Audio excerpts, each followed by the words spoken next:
Let me take you back to the year 2005, which was 17 years ago. I know, it was 17 years ago. That's kind of hard to believe, to be honest with you. But it is a fact. And Resident Evil 4 came out January 11th, 2005. And this was when, you know, gaming was still on the golden era that I call PS2, GameCube, Xbox. Those were, you know, the best years for consoles, and we'll get into that a little bit. But I did a memory video like this for Resident Evil 3 original, where I kind of talked about the memories associated with myself and kind of my experiences with the games and the memories that I kind of have. And of course, you know, I want to hear from you guys. You know, hit the like button, hit the thumbs up. That helps me out a lot. And leave a comment down below when you can, when the video is done, or even while you're listening to the video. And just let me know your Resident Evil 4 memories and experiences, whether it was with your friends or with yourself, or did you get into it later? Everyone has their story with Resident Evil 4. In fact, I think Resident Evil 4 is definitely the gateway for most people when it comes to getting into Resident Evil, because it is drastically different than the previous gameplay styles that came before it, where it is now going over the shoulder, third person, and it isn't necessarily fixed camera angles like we had before with that classic tank control style that we know and love as fans. Now, let's talk about January 2005. Where I was at, I remember not even knowing this game came out. You know, I think back then, you know, I used to watch G4, and that would be a big help with how, you know, you would know stuff's coming out, or there would be stuff that they would review on the show, like X-Play and stuff like that. You know, I even used to watch Judgment Day, you know, with Tommy Tellerico and all them. But the reviews, you would find stuff out through there, or just online, you know. But I was using a computer, but I wasn't. I was using like Club Penguin, you know what I mean. I was like using. I was on YouTube and Club Penguin. Those were like the two things you're using. I wasn't like on IGN. I think I was using GameSpot. But this kind of just shows you where I was at, right? Now, back in 2005, 2006, I used to wrestle for a school. You know, you would sign up and you'd have your seasons. And I remember coming home from one of those meets, and my dad surprised me with Resident Evil 4 and a strategy guide, which I no longer have the strategy guide. I can rebuy it just because the cover got damaged and stuff over the years, and I gotta repurchase it and get that poster back. I want that Chainsaw Man poster, which hung on my door forever. You know, Leon getting chainsawed by the guy. And he surprised me that night, and I remember I popped it into the GameCube, and I was shocked. I was surprised, you know. I had no idea that they were switching up the style for Resident Evil, you know. And in fact, it was so surprising that I almost didn't like it, you know, at first, because it was just so different, you know. I preferred the fixed camera angles and the tank control. I still do, but you know, as I played it and I realized, okay, this is third person, this is the, you know, and it was the very first of its kind. Of course, there was several third person shooters that came before Resident Evil 4, but it's interesting that once this game came out, how many games that were approaching the same kind of style that Resident Evil 4 had, and especially with like aiming and, you know, the laser sight, and then eventually aiming with like a sniper rifle and stuff like that, you had to get used to, and it was very different as a Resident Evil fan for me to kind of get used to. But as you played it, you realize that, holy shit, this game is awesome. And, you know, it was addicting too. Like, there is so much to do and so much to unlock, and I love the merchant. I remember loving the merchant aspects of it. And my first playthrough, though, I definitely wasn't the best. You know, it was hard to figure out management with items, and, you know, obviously the inventory management was brand new, and getting weapon cases and stuff like that to make your arsenal bigger so you can actually have attachments and you can fit more stuff in there. You know, there's a lot of things to learn. And obviously, I think the first thing that I remember getting stuck on was the Ashley part in the castle, where you have to send her up and she's doing the cranks. I didn't have enough like sniper rifle ammo, so I remember just having to like use the regular gun and like squint at my 12-inch CRT TV that I used to always play on in my old house just to see if I can get the laser sight to knock them down so, you know, they don't grab her. And that took me a long time. That took me, you know, about a week or so. And then I remember, you know, getting through the castle, and then vertigo wasn't the problem because I think I used the rocket launcher on him. It was more so U3, because by the time I got to the cage part, I did that fine. But when you get off the cage and you have to fight it, I was stuck. I didn't have enough ammo. I kind of screwed myself. Eventually I got it, but I was stuck on him for almost a month. You know, there was something about that era when like you got stuck on games, you were just stuck. And I didn't feel like restarting because I just felt like that was like, you know, I remember I gave it to my brother and his friend couldn't even beat it. And it was like, and he was really good at Resident Evil. Shout out to Joe. But yeah, there was just like a lot of stuff that like, I was like, damn, like this is a lot more intense and a lot more challenging than I've ever, you know, experienced. And I played RE 1 through 3, Code Veronica, 0, and Remake. And even I knew that that was, you know, even with the strategy guide wasn't going to really help you in terms of like the decisions you're making with your ammo, with your health. You know, there's a lot of weird, like different things you had to learn. And with Resident Evil 4, when I finally beat it and beat it again, there were so many times that, you know, I was able to like upgrade everything, get better. And that year was the year of playing this game. I mean, I've beaten it over 30 to 40, maybe 50 times on GameCube. I mean, so many times. And, you know, I wish there was records like RE5 where they actually tell you your stats like completely. That's one thing I wish RE4 original had. You know, now they have leaderboards and stuff like that, but even then it's not an overall like, you know, representation of like your stats, because I want to see how many hours I put into that game. You know, during 2005, I remember showing it to my friends. You know, even some of them got into it because that, you know, they never saw a game like that before, and it was running on the GameCube, and it was just looking phenomenal, guys. I mean, it just looked so good. And you know, I remember, you know, my best friend John, you know, my childhood best friend John. You know, I met him in kindergarten. You know, we go back that long. And, you know, I used to get off the bus, go to his house, and I would just bring this in my, you know, backpack. But I would have to, you know, bring games and stuff quietly into school, because back then, if a kid knew you had something, it would get stolen. There were asshole kids even back then. But, you know, I would put the games in my backpack, and so when I would get off the bus, because back then all you needed was a little note written by your parent to just get off the bus with someone else. Now there's a lot of stuff you have to go through in the office, and you have to, it all has to be notarized officially. Back then, even in 05, I was doing this in 03 through 05, I would get off the bus and just hang out, because it was like I would go there and hang out until my parents were home, and then they would pick me up from there, you know, and he lived like right around the corner, so it was really easy. But always used to play RE4. I don't think we were allowed to play rated M games. I remember there was one time when, you know, his mom walked in on something that was going on in the castle, and she did not like it, and we had to turn it off. Even though I was bringing the game over, you know, all the time, it just wasn't really known, I guess, you know, or I don't know, maybe because it was on the GameCube, it was just known as like the nicer console. But GameCube had some pretty brutal stuff, and this was back when Nintendo actually cared about graphics, but we'll talk about that in a little bit. But the big thing is just like experiencing it. I remember talking to his cousin, you know, and he would play it because he came over and he saw that we were playing it, and he's like, dude, this game is like a drug. It's like addicting. It's so good. And you know, I'll never forget that conversation, because that's how I remember. 05 was the year of this game.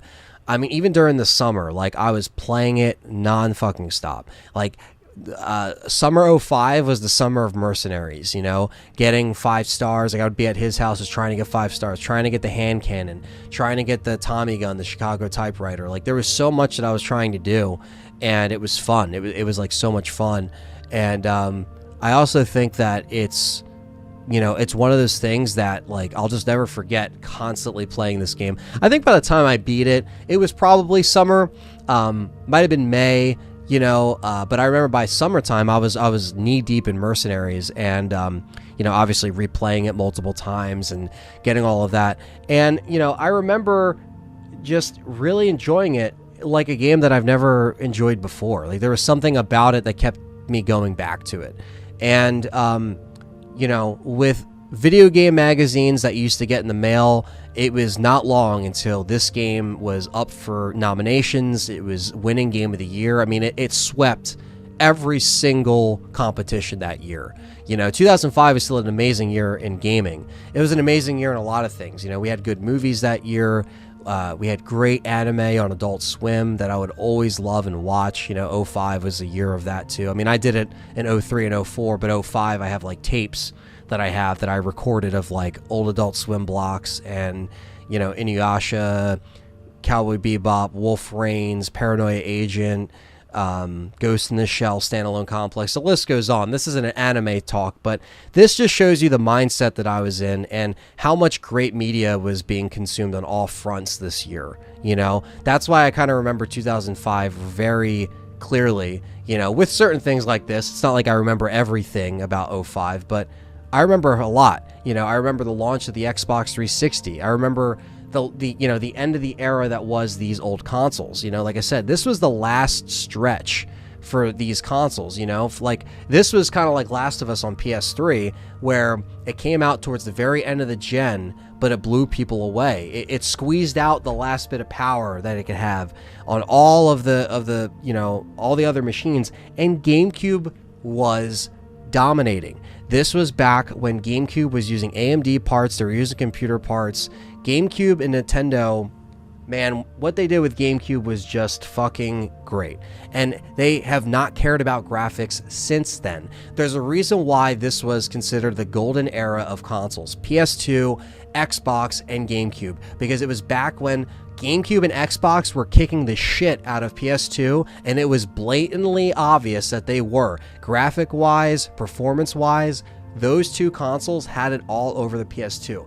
Don't get me wrong, I love PS2 as much as the next guy. My favorite console is PS1, but there's no denying it. Even Sony fans knew that the PS2 tech was out the door, and shit like Resident Evil Remake and Resident Evil 4 and Metroid Prime and all these amazing games were coming to GameCube, and they were smashing it.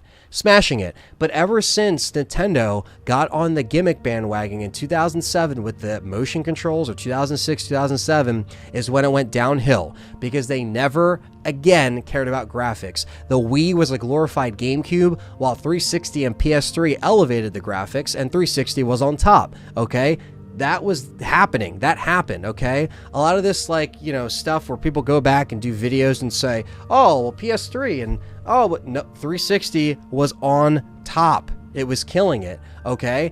And the Wii did not keep up with those graphics. It just didn't. It came out with the glorified GameCube graphics. Again, the GameCube graphics looked great in 2005, up until November, when we saw what else that these other consoles can do. It was when we got over to the next gen, and even with PS3, with its outrageous price point, it still had way better graphics than the Wii.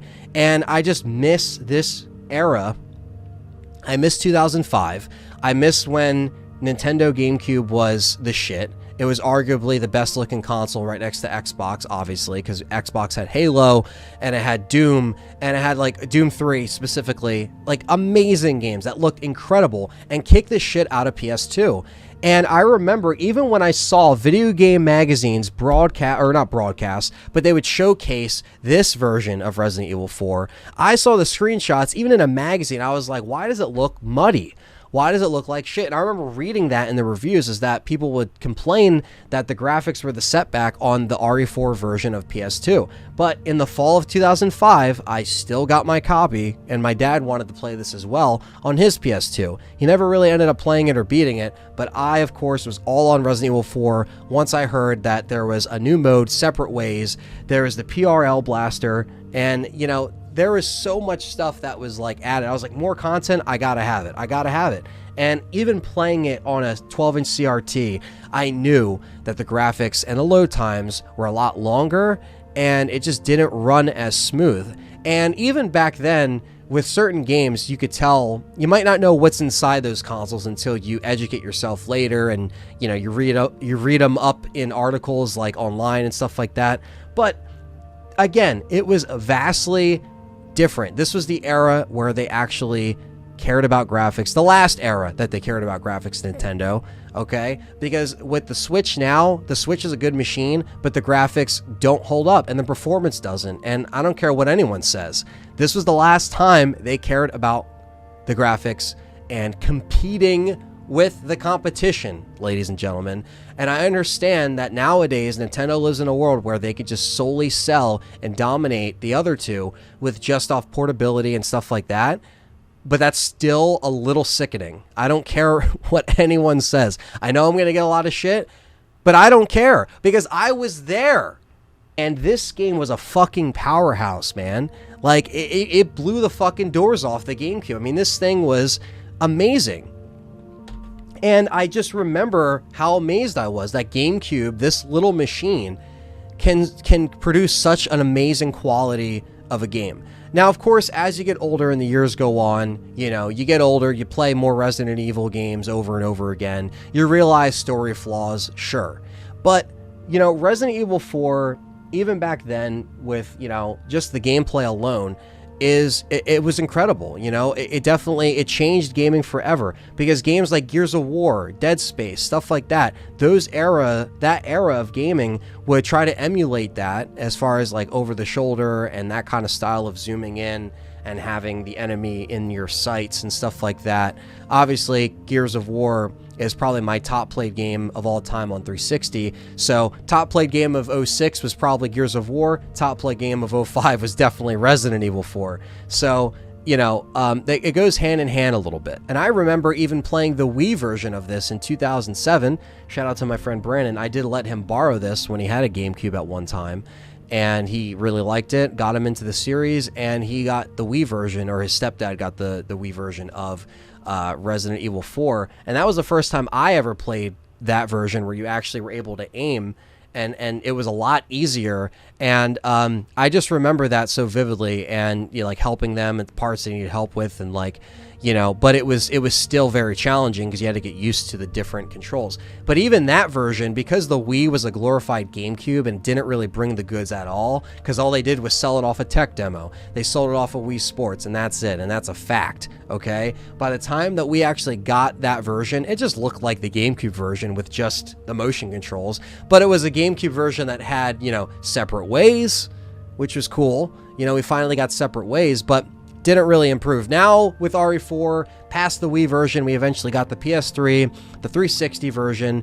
We got the new versions on PS4 and Xbox, and now on PC. There's HD mods and everything. So it's been out for 17 years. It has every way, shape, or form you can play it.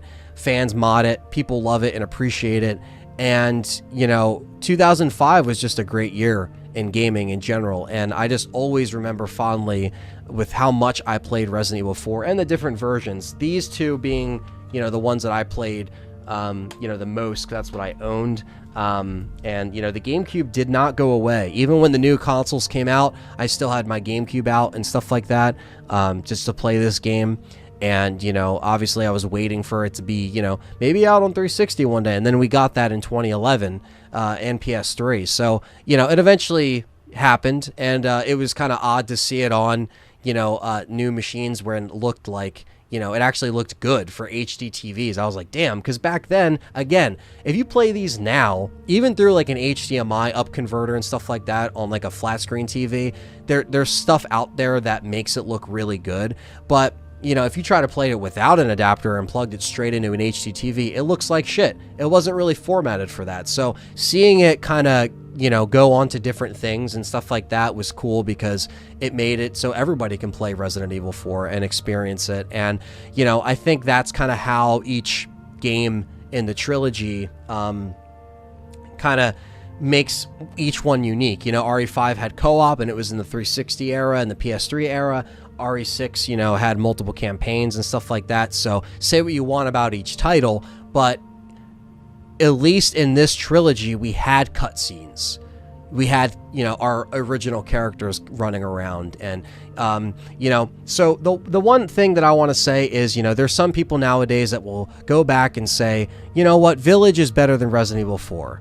Well, I want to say no. In my opinion, it is not better than Resident Evil 4 because Resident Evil 4 actually had cutscenes, okay? It actually had characters that were memorable. It had boss battles that were memorable. It had sections that actually went on. It had a castle that was almost, you know, that puts Lady D to shame as far as length is concerned, okay?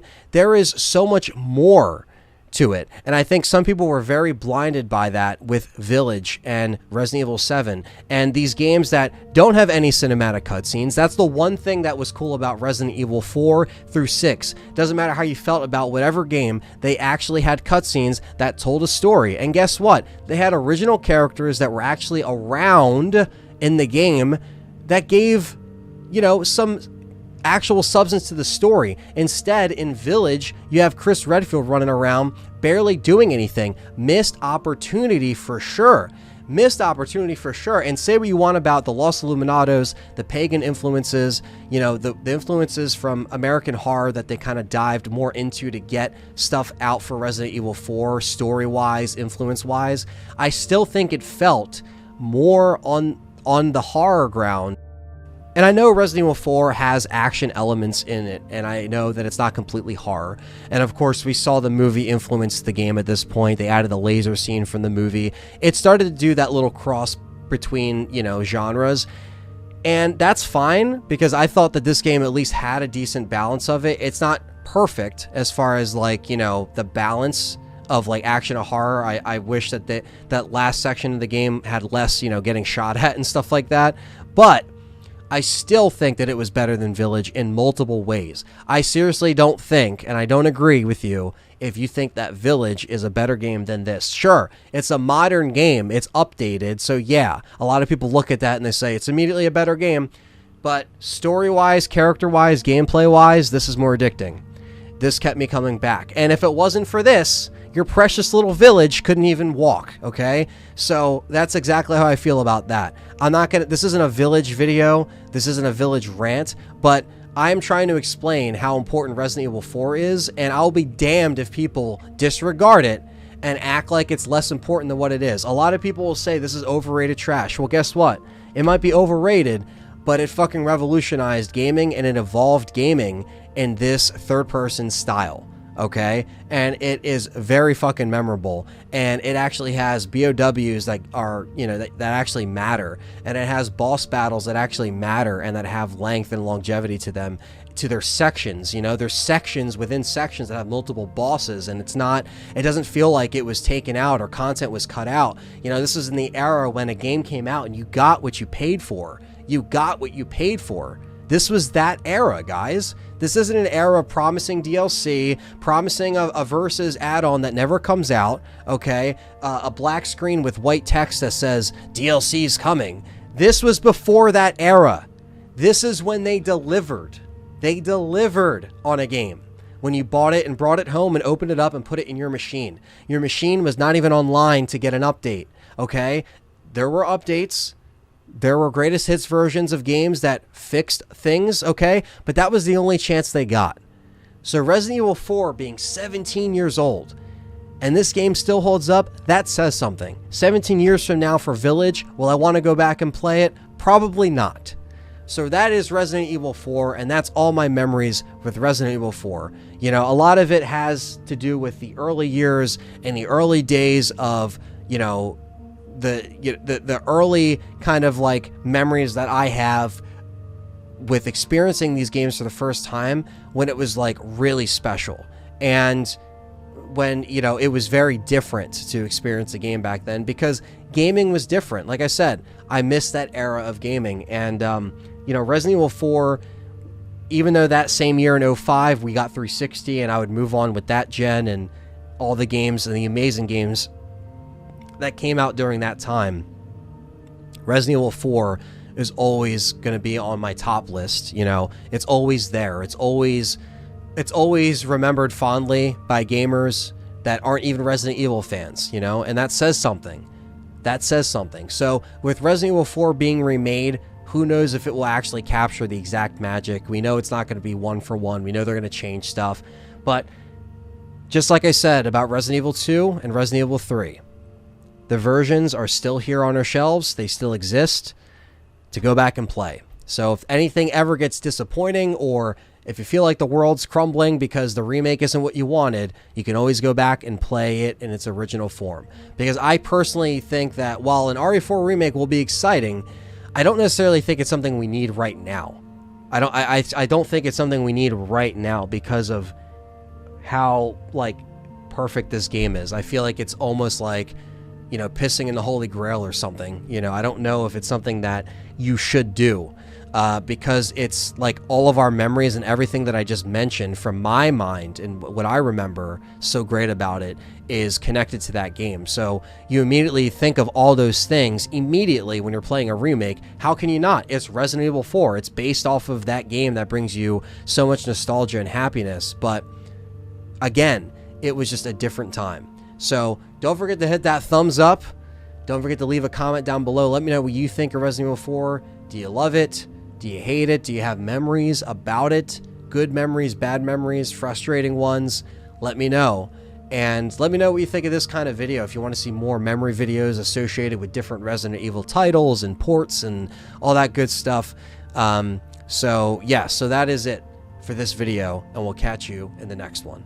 Thank you for listening. A big shout out to everyone that supports us on Patreon. With starting at just $1 a month, you get access to exclusive polls to vote on channel content, and with $5 and up, you get exclusive Patreon podcasts, live streams, and much more. Thank you so much for your support, and we'll catch you in the next one.